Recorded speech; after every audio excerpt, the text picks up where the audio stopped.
Okay, so we're going to do a little bit of a hip mobility routine to open up through the hips. So first thing that I think is really useful is to try and get some depth in a squat. So you can use blocks, you can use anything. We want to take feet, in fact, we could start with this, but we could take feet so they're quite wide, toes pointing slightly outwards, and you're trying to bring your bum down whilst your chest is up.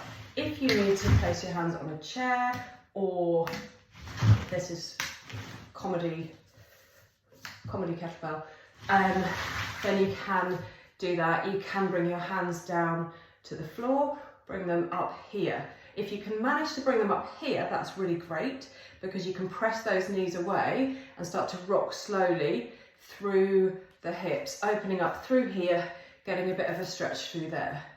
You can then place one hand on the floor. If you can push that leg away, bring that arm up and over behind you, and you can do a bit of movement with that. That also opens up upper body and can open up through the back of the hip as well.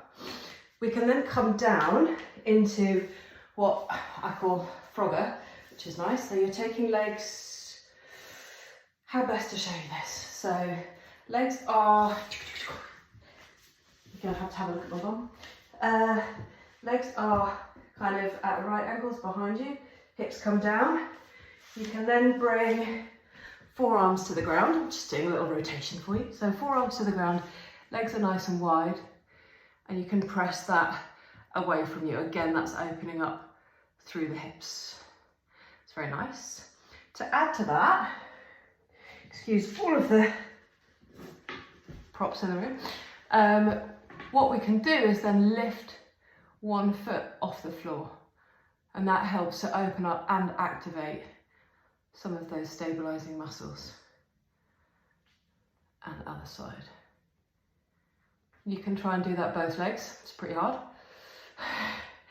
but you can do that. We can then bring one foot in front of us, kind of right angle position.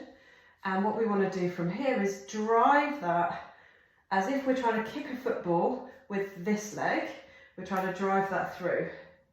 And we can do a pulse and hold. And that opens up through your hip flexors. You can do that both sides. We can then tuck toes under, bring that up.